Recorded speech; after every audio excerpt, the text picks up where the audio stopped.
Today, we're diving into one of the most incredible moments in history. Seriously, it's a story all about standing up for what you believe in, even when it feels like the whole world is against you.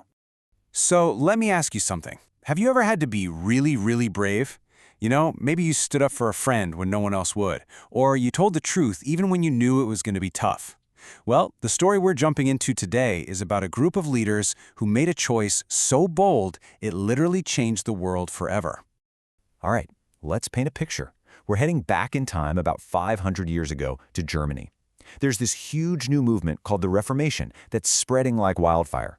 People are getting super excited about new ways of thinking about faith and even reading the Bible for themselves. It was a time of massive, game-changing ideas. But, of course, not everyone was on board. The most powerful ruler around, Emperor Charles V, was definitely not a fan. He was determined to crush this whole Reformation thing. He saw it as a rebellion, something that had to be stopped, no matter what. So right away, you've got this classic showdown brewing, power versus principle. But for a little while, things were surprisingly chill.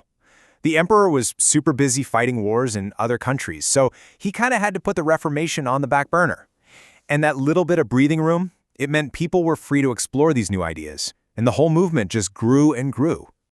Yeah, that peace, it wasn't going to last. By 1529, the emperor was finally ready to deal with the reformers. He calls this massive meeting. Think of it like a huge government summit called the Diet of Spires. And his goal was simple: shut down the Reformation for good. So what was the emperor's big plan? He wanted to pass a new law, something called an edict.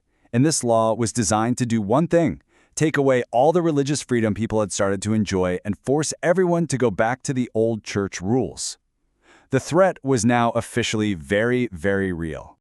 You can see the two sides couldn't be more different. The emperor's new rule basically said, nope, the Reformation stops right here. No more spreading new ideas, no challenging the old ways. But the princes, they believed something completely different. They were all about the idea that your conscience is your own, the Bible is the ultimate guide, and those things are way more important than any emperor's command. And well, this created a huge problem for the princes who had embraced these new ideas. They were totally trapped.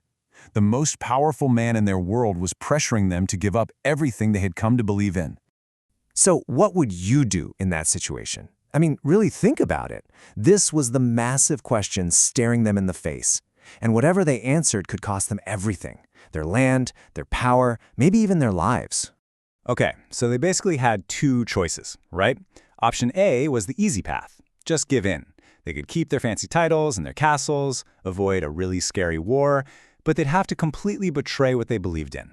Then there was option B, the hard path: stand up to the emperor. This meant risking it all, but they'd be standing firm for what they knew was right.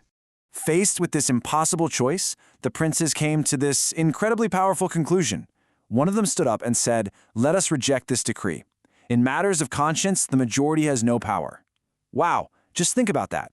They were saying that when it comes to your deepest, most personal beliefs, no vote, no king, no majority gets to tell you what to think. So they decided they weren't just going to quietly disagree and go home. No way. They were going to make a formal, public stand. They actually wrote down all their objections in this powerful document that would go down in history. This was their great protest. So the emperor's brother, this guy King Ferdinand, he was in charge of the meeting.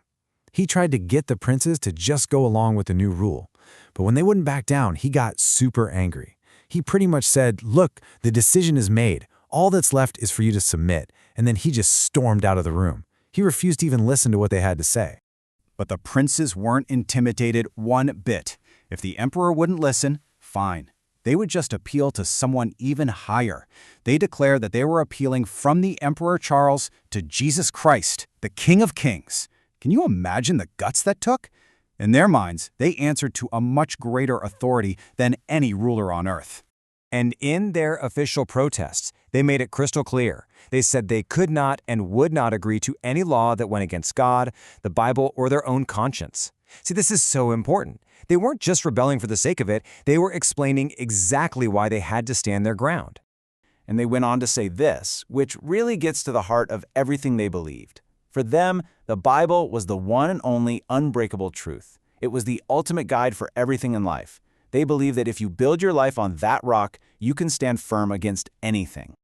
This amazing act of courage had a legacy that's still with us today. In fact, that one single moment gave a new name to a massive branch of Christianity. And here it is, the word Protestant. It comes directly from this event. Simple as that. Because these princes made a formal protest, they and everyone who followed their beliefs became known as Protestants. It's a name that was literally born from an act of courage.